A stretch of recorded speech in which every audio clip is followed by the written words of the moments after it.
Do you want to determine the size that your Graphghan or your corner-to-corner blanket will be? Or what do you want? What size do you want? How many blocks do you make? Well, I can help you with that today. Welcome back to GoodKnit Kisses, where we stitch our love and love our stitches. Be sure and click on our video for the corner-to-corner blanket tutorial if you have not made one before. And if you have, I want you to make a 5x5 swatch, and you can use my calculator for free. Go click on the link down below to get your free calculator on our website. I'm going to show it to you right now. This is on our site. I've already kind of scrolled down. This is our C2C Interactive Crochet Calculators, and we have other calculators on our site if you're looking for those.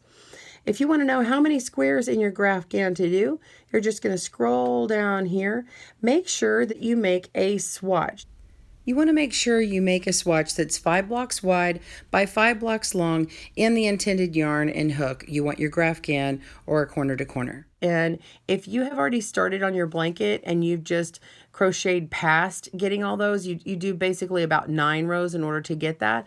So if you want to just keep going and then measure it from your existing work that you've already got going, that's fine too. You could put on some stitch markers onto your work like this, and then measure what I'm going to talk about here. So let's go ahead and measure first. So I've made mine, and it doesn't matter what yarn you use, you're just going to measure across 5 blocks. So I have got 3.5 inches, and whether you use inches or millimeters, you can use that size and put it into the calculator. So I've got 3.5 inches, and I've already measured across, and I already know I have 3.5 across. And we're gonna put this information into our calculator. So we come over here to the website, swatch width, I'm gonna say 3.5, 3.5, swatch length, 3.5, and then desired width, a finished project.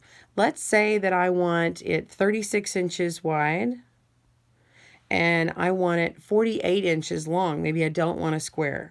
So we're going to say 48 inches long. And so it immediately pops out this number that I need 51 squares wide and 69 squares long.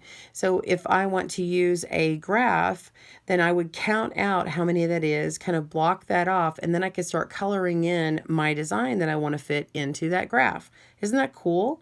If you want to make it 52, say your graph, you're like, oh, I just want to use even numbers, you can determine that as well. And also you can find out what size it actually will be. So let's scroll further, and our knitting fairy, calculator fairy, Joanne, has made us a second one.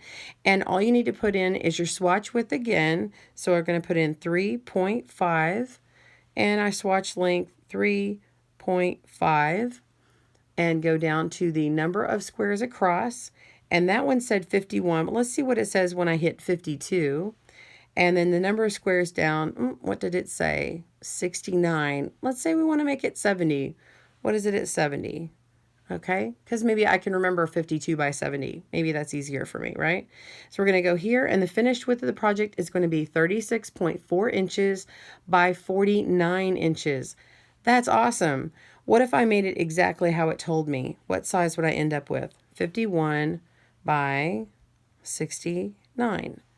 It immediately recalculates it, and you can see that it's 35.7 inches by 48.3. So if you're trying to make this for a bed, and you've already determined the length and width that you want, then you can play with the number of squares across and find out what that is. So again, you would come back up here, okay, to the first calculator, and then you would say your desired width of the finished project is whatever that is. You know, say you need your blanket to be 80 inches wide and 80 inches long. Maybe you're making a king size bed. Is that a king size bed? I don't know. I haven't even looked it up. If you want to know different blanket sizes, we have a calculator for that and charts for that on our site. So be sure and click down below and get all the goody goods there. And now this says that you're going to need 114 wide and 114 long to make that big square. So I've still got my swatch up here, input, and then I just changed that. Oh my goodness, I've already forgotten. What did it say? 114. Okay, so we're going to do 114, and here we go, 114. And then we know that this project is going to be 79.8. So see, it didn't quite make the 80 inches that I wanted. And maybe I'm a stickler and I'm like, well, then what does 115 do? Let's do 115 and maybe then we get it. Okay, so 80.5.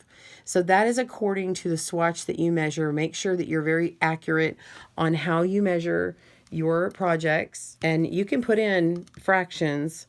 You can put those in. If you need help on a fraction list of whatever the fraction is converts to a decimal point, we can totally put that on the site for you as well if you need help. But this one measures across, it's 3.5. So that's what I would work with. But say I could say 3 3/4. And that would be 3.75. So if you need help converting fractions into decimal points, we've got you covered. We'll put that on there for you. Well, I hope that you have enjoyed learning how to make your own C2C in our series. If you haven't, be sure and check that out below. And all the other videos in our series, we also went over solid granny square, a classic granny square, and we've worked over the treble, the double crochet, half double, and this single crochet, as well as the linen stitch. I hope that you have enjoyed that, this crochet series. It's been fun. Be sure and subscribe for more tutorials as we come out with them on knitting, crochet, and loom knitting. Thanks for joining us today, where we help you stitch your love and love your stitches. See you again soon.